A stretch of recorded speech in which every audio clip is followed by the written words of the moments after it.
everyone, welcome to my channel. My name is Dawn and this channel is Dawn Does Keto. This channel is all about my accountability and my personal journey on the ketogenic diet. If you came here today to see what we're eating, you're in the wrong place. Yeah, we haven't eaten a thing yet. Well, yes we have. Okay, we have, but very little. We normally break our fast around noon. It is not noon, it's afternoon now. It's 1:30. So we're a little behind, and I've only eaten like a couple pork rinds. And a beef stick. Not even the whole thing. Oh, I had just some brown butter bites, and I did make my fat coffee just now, so I'll be sipping on that while we're talking to you guys. The reason we haven't eaten is because we told... Well, wait a minute, there's another thing we're not doing. What else are we not doing today? We're not talking about the book. Yeah, we're not talking about Dr. Berry's book. No book talk today, no school, no homework, no lessons, nothing. No tests, no quizzes. The reason we haven't really eaten is because we are going to a euchre party tonight with some friends. Everyone's going to be bringing food, but we're eating before we go. And so Mike and I have decided that we're just going to go ahead and go to Arby's, and we're each going to get a pound of roast beef. We made a package of bacon, so we're going to eat roast beef and bacon before we go. Make sure we're nice and full. Yeah. Because there's Temptation's gonna be there. Yeah, there's gonna be snacks and drinks and all kinds of stuff there, and we can't have any of that. As a matter of fact, I'm taking like a peanut platter. It's like a platter with like 6 different kinds of nuts, and we can't even have that. So no, and normally that would be great. I Yeah. mean, we like to eat some nuts, and it's gonna be an interesting night. We'll see tomorrow how things roll. yeah, so obviously we won't show that to you because I have to get this video edited and up before we leave. But that is actually all, I mean, other than the few little things that we just had, the little snack we had to tide us over, we will probably eat as soon as we're done recording this video. Yeah. So this video today is all about us and getting to know us. If you remember, we mentioned that to you several videos back about taking the opportunity to kind of tell you our story, let you know who we are. We took some questions, which we'll have to get those. And Which I don't think I said who you are. If you don't know who I am, my name is Mike. I'm some guy that wandered in off the street. And wanted to be on camera. Wanted to be on camera, and Dawn was so gracious to allow me to do that, and here I am. I'm a star. Right.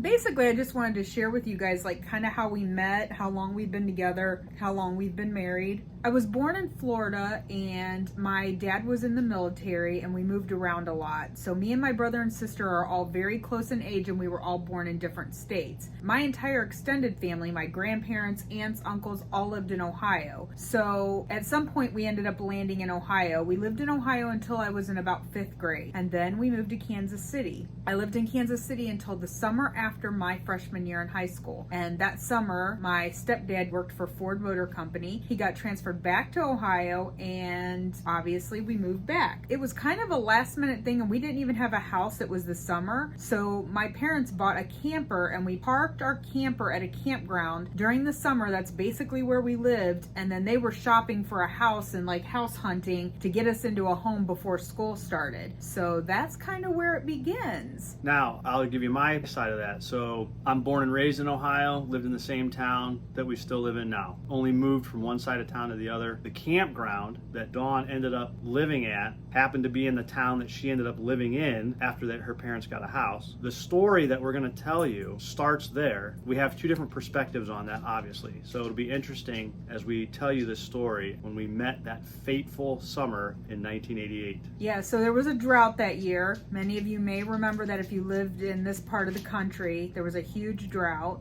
I was only 15 years old and didn't have a job and didn't have a care in the world, basically. The good old days. Yeah, I had all summer, every day. I would sleep as long as I wanted to, get up, hang out and swim all day. You know, I had made a lot of friends in the campground, so I would hang out with my friends. It was just the most carefree summer I ever remember having. Yeah, and that campground, that same campground, my parents, we permanent camped. Every summer we were out there. We had our camper. It was already in a spot. Oddly enough, it was like right down the road from where Dawn's family had their camper. Yeah, we were kind of up on the hill and they were down here, but if you came down around the bend, that's where Mike's camper sat. Yeah. We had a place called the Shack, and the Shack was basically like your bathrooms. It was where you would check in. When you check into the campground, you know, you'd pay your fees and all that. And it was also like a little store. Had a little store. You know, little things that you might need last minute. They played bingo there. They had some video games and pinball machines in there for when it rained. And so that's kind of where we met. So I was hanging out at the Shack, right? So there is a little precursor to that.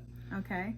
The summer of 1988 was my senior year in high school, so I was graduating in June of 1988, which my buddy and I, longtime friend, one of my best friends ever, I asked him, I said, hey, you want to go out to the campground for the weekend before the graduation ceremony, because it was in the middle of the week and we had rehearsal and all that stuff. And I said, hey, let's just go out, we'll just hang out. He's like, yeah, let's go. At the campground, we didn't have a swimming pool, like a concrete pool. It was just basically a small pond, and that's where he swam. We were down there swimming, throwing a frisbee or a football or something. I don't remember exactly. But there was nobody else at the pool. It was just us. All of a sudden, here comes 3 people walking down the pool. Dawn, her aunt, and her cousin. So we're throwing the football around and stuff, and they take off their shorts and their shirts or whatever they were wearing. They had their bathing suits on. They start swimming in the pool. The pond sits down in a little gully, and I'm up at the top. My friend's down at the other side. We're just doing our thing back and forth. And I notice Dawn, and I'm just thinking to myself, you know, wow, she really looks amazing, you know. That was about the end of that. We just saw each other for the first time. I don't even know if you saw me. I don't remember that, so yeah. I don't think that was the first time I ever saw you. There's also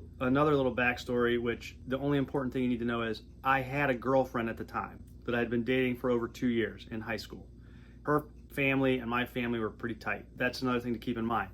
So I wasn't really thinking about anything. Yeah, right.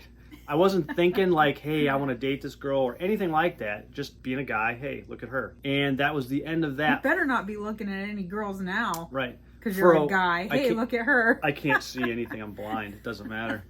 That was the end of that for a while. And then before you and I met at the Shack, before we actually started conversing and talking, I was there one weekend hanging out with the family. It was after graduation. It was after the ceremony. I had the same group of friends. Like, we all knew each other. So she was getting to know them. All of us in that same age group kind of hung out together. Right. Like, if you were in that age group, everybody knew everybody. So, and it didn't matter. But I hadn't met Mike yet. Yeah. He was, because I was out there every day. I lived out there, but he would just come out like on the weekends and stuff. And so we hadn't actually met yet. Yeah. You would just hang out with whoever was available. That's how interchangeable the group was. There was a bunch of us. So one weekend we're out there. You guys were out there. Your family was, I don't even know where you were. I don't know what Probably you were doing. House hunting. Could have been.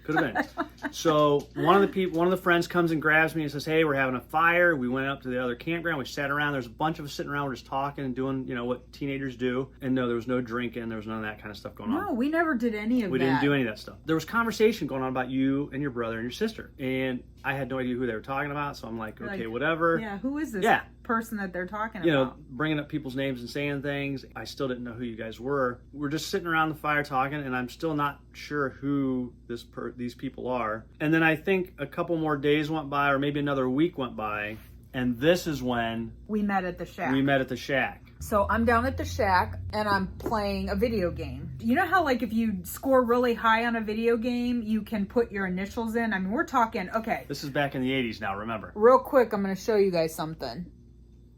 So you guys may have seen this in the background when I'm filming from the kitchen, because you can see into our dining room. But this is in our dining room. And this is Mike's favorite video game, but this is the kind of video game back in 1988 that we would have been playing at the Shack. And if you can see, well, you probably can't see because it's not on there right now, but when you score really high on a game, there's a spot on here where you can put your initials in, and that stays on there basically until somebody beats your score. So that's the game, not that particular game, but the same type of game that I was playing. And I had done really well in the game, and I put my name in, but my name is Dawn, D-A-W-N, as you all know. But because there's only spot for 3 initials, and usually people will put their first, middle, and last initial, I always put D-O-N, and I knew that that was me. He comes up, he sees that I put that name in, and that he uses that as his opening to start a conversation. Sly.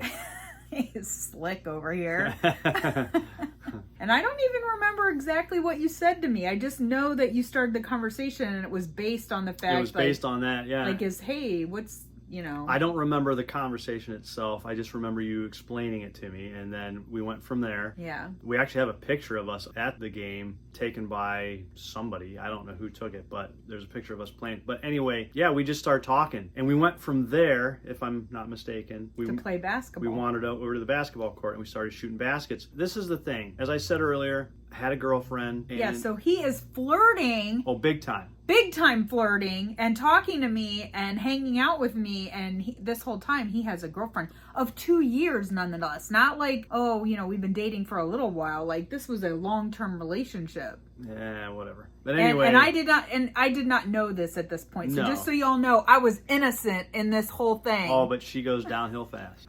So anyway, yeah, so we just started playing basketball, shooting baskets, talking, and just getting to know each other. And it was very innocent. I mean, obviously, I don't recall anything being said that was, I honestly didn't walk away from that time on the basketball court feeling like, oh my gosh, this is it. Mm-mm. That comes later. But something was different, and I can't put my finger on it. I can't explain it. I just know that looking back and thinking about that, something was definitely different. But after that, we started hanging out more. He was like making more effort to come out, and we would hang out. And again, I still did not know that he had a girlfriend until one night we were sitting around a fire with a bunch of friends, and all of a sudden everyone, we're in a big circle, and everyone's passing a picture around, and it gets to me because nobody knows who it is. Nobody knows who it is. They're like, who is this? Whose picture is this? Or passing around, and it gets to me, and Mike takes it from me and sticks it in his wallet. It was a picture of his girlfriend. Don't know how it got out of my wallet. I honestly don't know how anybody got that picture. And that's how I found out he had a girlfriend. Yeah. And I was like, okay, well, we've been spending a lot of time together. Obviously, I thought that,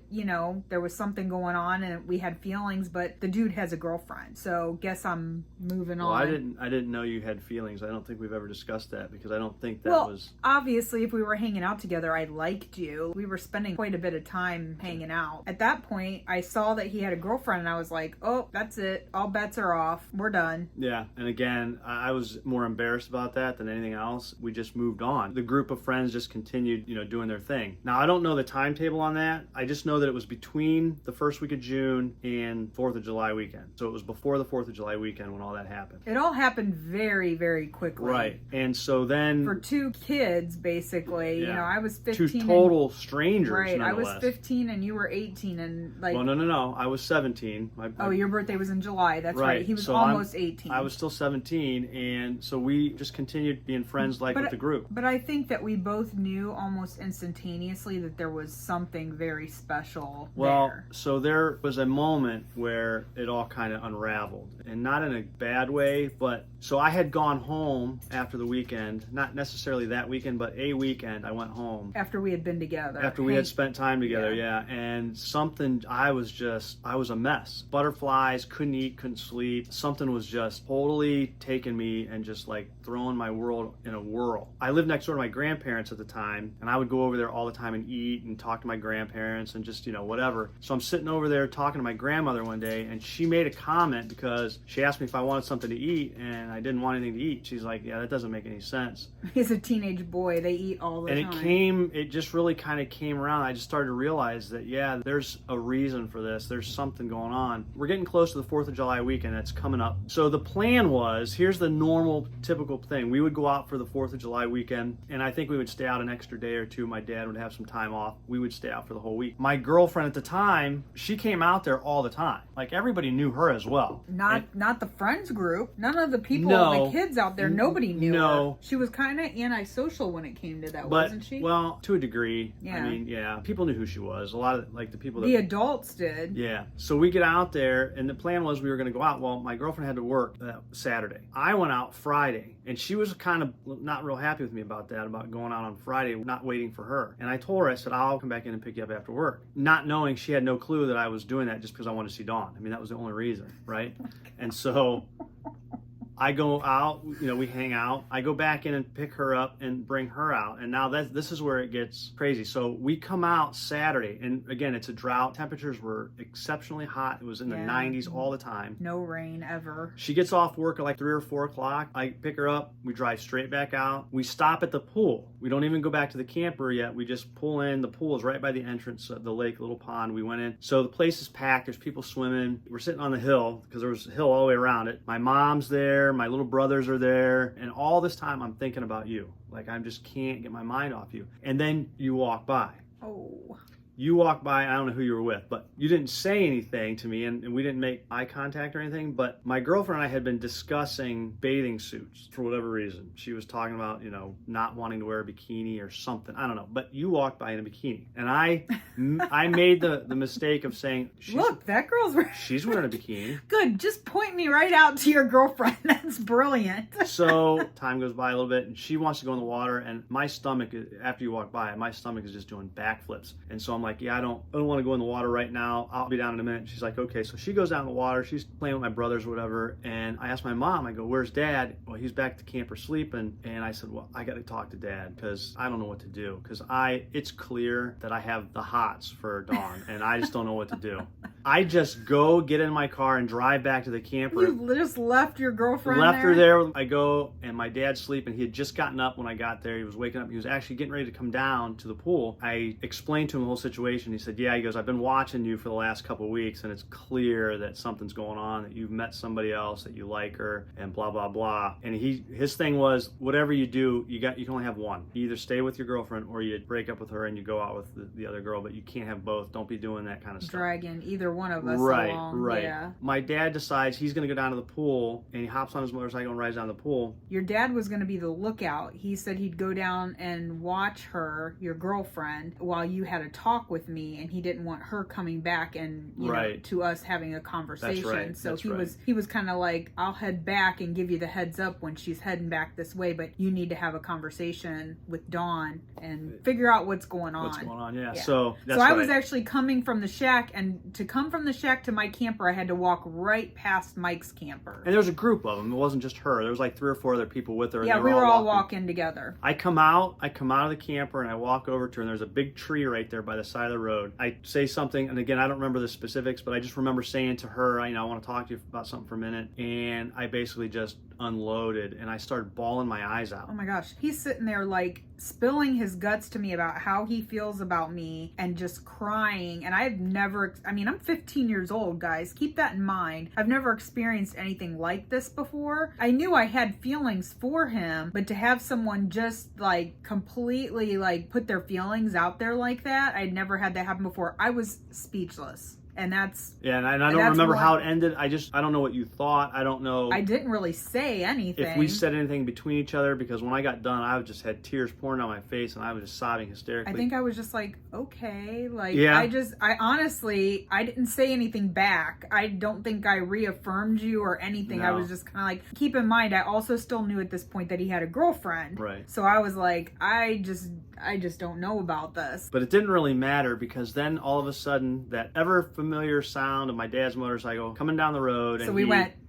He gets off and says, they're coming. That rest of that day was a nightmare, and eventually I sat down with my girlfriend. We talked about it. I told her that... Was it on 4th of July? Was it that night? It was that weekend, yeah. And yeah. I don't know if it was 4th of July night. I don't know what night it was, but it was that same day we went out there. Yeah. And she said, something's not right. I know something's going on. I know. She didn't know what. She just knew something wasn't right. Told her, took her home, and that's the end of that story. The end of that relationship, and what I had hoped would be the start of a new one. But you and I had never really confirmed with one another that we genuinely liked each other, right, or that we were going to even start to see each other. So no. I wasn't sure. I took a big gamble by doing that, not knowing really how you felt. But regardless of how I felt, you knew then at that point, I think, that she wasn't the one. Clearly. There was no point in taking that relationship any further. He did come back right after he broke up with her. It was in the evening. Oh, it was at night. And I drove all the way back. Yeah, he drove all the way back. Now he's about a half hour or so 45 from minutes the away. campground. Mm-hmm. He drove back just to tell me that he had ended that relationship. So I was like, okay, well.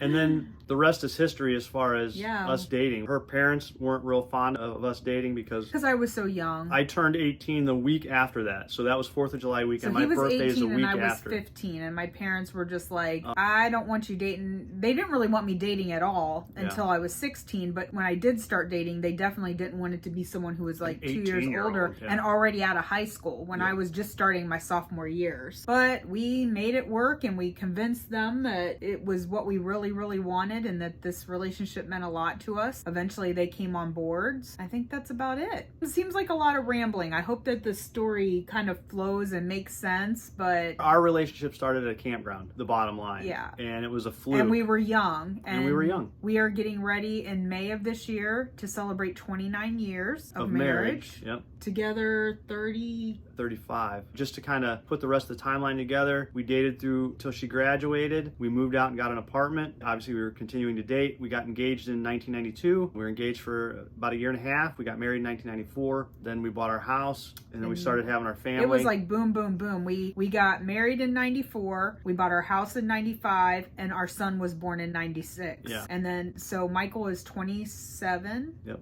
He'll be 28 this year. We waited a while, like about 6.5 years before Mary Rose came along, and she is now 20. So we have a 27-year-old son, a 20-year-old daughter. Our son has 2 baby girls. So we have a granddaughter who will be 3 in a week, and then one that is 1, and she will be 2 in April. So they are also very close in age. We now have 2 grandchildren, and we are basically empty nesters. Mary Rose still lives at home until they get married. Her and her fiance Zach are engaged and going to be married this December. Oh my gosh, keep forgetting it's a new year. They're getting married this December, but they're never around. They're busy living their own lives. Yep. So it's just Mike and I, and we have recently bought a new camper because that's something we've decided that we want to do to spend time together. So right. If you live out of state, we might just be coming down near you to camp. Yeah. I will always let people know when we're traveling, and if you guys live in the area, we would totally be up for it'd be meeting great. up. Just getting back to the story, and to us, it's been an amazing adventure. Like any adventure, there's ups, downs, twists, and turns. It's fun to share that story with people because everybody has their own on how they meet. And ours, it started out a little rocky. We weren't supposed to be together. We weren't supposed to stay together. And even now, there are family members who have said to us, when you guys first met, we had you pegged all wrong. Like we just figured you were just another No one would have dreamed that boy. 15 and 17-year-old would still be together after all these years. After all this time. Most kids, when they date at that age, it's just a short-lived,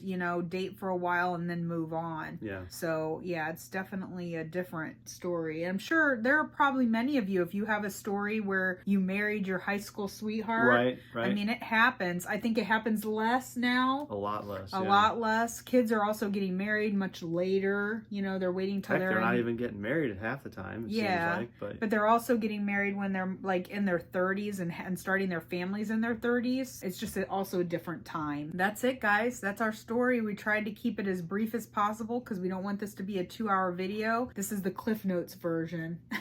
We could ramble because we love to talk about it. Yeah. In a previous video, we did ask you guys to send in questions if you had any, and we got a few, and so we want to make sure that we address those real quick at the end of this video. So, obviously, tell our story, which we just did. Yep. I wrote down the questions, I wrote down people's names, and I did it in a hurry, so I apologize ahead of time if I missed something or if we didn't answer a question or if I didn't write it down. Brenda, who made a comment about our parental care, and if I'm not mistaken, that she also has a parent that she cares for.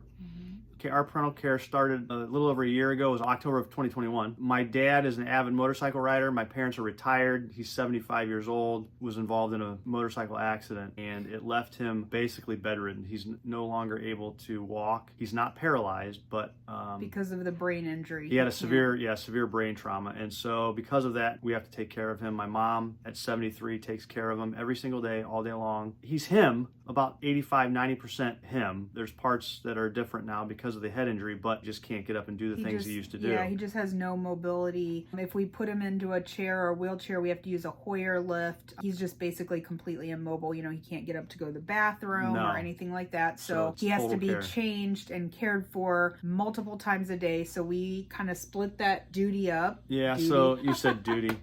Yeah, so I even caught that one. I usually don't catch it. My parents live close to us, and I have 2 younger siblings, as I mentioned earlier, one of which lives about 3.5 3.5 hours away. The other one lives in town. So between Dawn and I and my youngest sibling, we do share the responsibilities of taking care of them. We're over there about 2 to 3 times a day. But I just want to say, Dawn and I have been together for a long time, as we said, and she has proven time and time again her unselfishness and how she cares for people. When my grandmother was dying, she went to the hospital and sat with her by herself and just comforted her and sat with her in silence. I don't even think they even spoke. My dad's situation has brought out just more of Dawn's unselfishness. She goes over there every day, helps my mom every day. She doesn't do it. She doesn't have to be asked. She doesn't complain about it. She just does it. Wonderful, wonderful. And I couldn't be more thankful and more blessed. We do have that with my parents. If any of you have taken care of a parent or you are taking care of a parent, you know it can be very difficult. It takes a lot of time, energy, effort. It pulls away from the stuff that Dawn and I want to do together, and it just becomes burdensome to a degree. I mean, there's no doubt about it. You know, you do what you got to do. Brenda, thank you for the comments that you made about that. In the mornings when you guys see my vlogs and I'm getting ready to leave and head over there, that's what I'm going over to do. In case you're new to our channel and you hear me say that I'm going to my mother and father-in-law's house, because that's how I pretty much start off every day.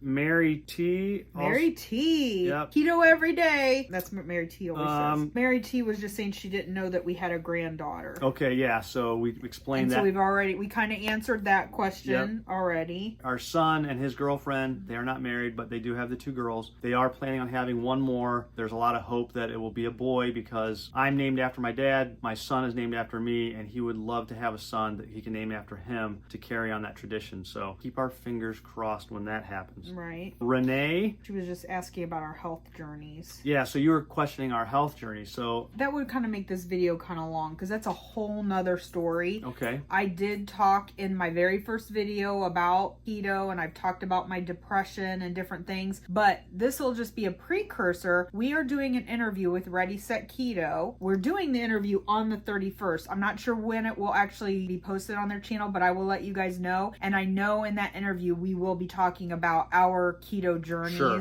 So let's just kind of let's tease you with that one right there. Yeah, because that would just make this video too long, because it's like we got the story of us meeting, and then our health journey is just like, it's a whole different ball of wax. Yeah, so we will address that. Okay. And also, keeping it real. That's what we try to do. What you see here is the genuine article. I mean, we just try to be ourselves. We don't try to be anything we're not. We're very appreciative that you guys appreciate that in us. So thank you. Debbie Watson, you mentioned Dawn's dieting history. Again, we'll get into that more on the interview, so stay tuned for that. Pat. She's just interested in my dashing stories. Our dashing stories. I try to share those with you guys. You guys may or may not find them interesting. When I'm out doing something and something really strikes me as odd or different, and especially if it can be tied into the keto diet, I try to share that with you guys. Yeah, so she was just saying she appreciates and likes the dashing stories. Yeah, and we have a lot of stories that we could tell you, but we don't have the time really to dive into that. But it is an interesting job. I do it part-time just for the heck of it, for extra money. Dawn does it. It's going to pay for all of our traveling. Well, right, and that's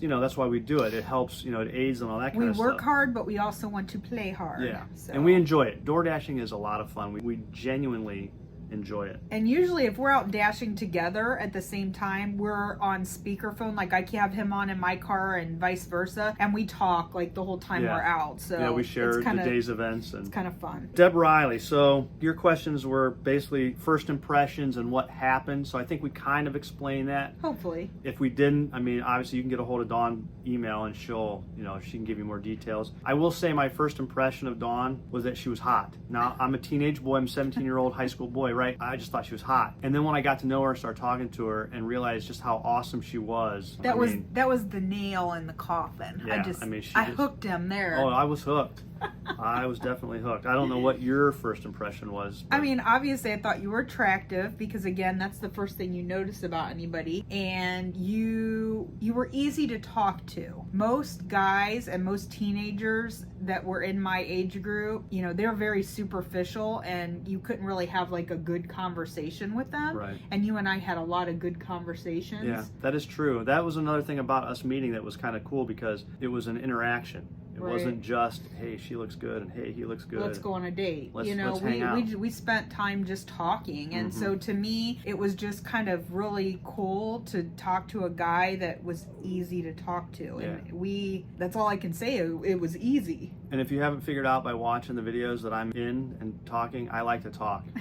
Dawn and our kids will tell you I never shut up. Yeah. For a guy, I'm a talker. There's never a short conversation with Mike. Nope. That's what they say. 4 and Tony Johnson asked, like, who do we follow on YouTube? What doctor's plans do we follow? How to overcome a stall. And how to overcome a stall. I don't watch. Mike doesn't watch any YouTube. I really don't watch any YouTube. I mean, I've subscribed to a couple of our keto friends in the keto community, but I'm not going to lie. I'm not playing catch up and watching everybody's videos. Like I do. I watch everybody's videos. So I originally started following Keto Rewind. She was actually one of the very first YouTubers that I started following when I was like researching keto, and I found her story to be amazing, so I started following her, and then it just branched out from there. I did watch Dr. Eric Berg for a while. I've come to realize I don't really agree with a lot of what he says, but I did watch some of his videos. I watched Keto Connect. I know that they don't really do videos anymore, but at that time they were putting out videos very regularly, so I was watching them, and that was just more knowledge about keto is what I was trying to get at that point.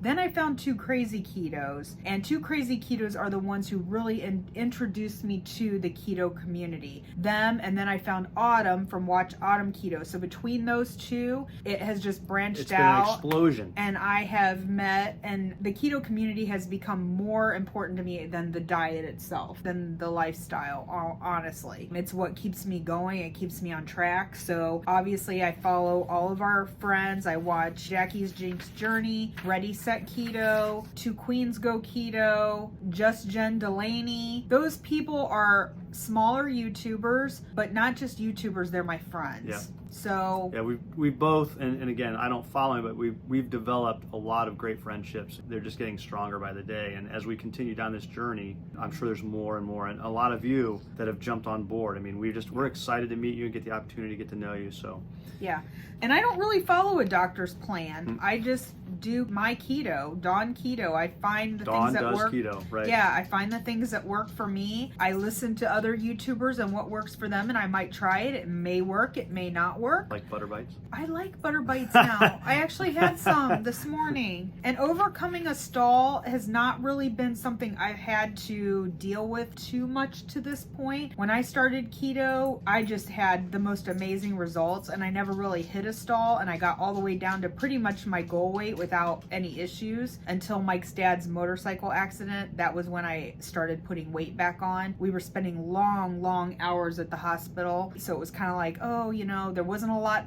of choices there, so I'm gonna have this or I'm gonna have that, and those became more and more. Yeah. And just the stress of that time and not focusing on myself and my diet, I managed to gain some of my weight back until I started this channel. And the reason I started this channel was to get me back on track. Get refocused. We only have one more comment that we want to address. This goes to one of the few males that watch the channel that comment regularly, and that's John. And John has become one of my biggest advocates. Like John's always like, he's like, more Mike, you know, and I dig that. I think that's so cool. He also nominated me as Husband of the Year. So did he really? I believe it was him, yes. So I want to thank John for that. But John said he had a question for both of us. You asked me about off-plan food. We'll go into this more again with the interview, but I'm keto flexible. I've never had real issues with my weight or, you know, with my diet, but so he's not as strict keto 24/7. No. Yeah. I am right now during BBBE, and it's been difficult, and I'm not going to lie, it's been one of the hardest things I've ever done. So to answer your question, John, when I eat off plan, I have not found yet that the food has changed in taste. I will say this, so I love to drink Coca-Cola, and I worked there for a long time. It has become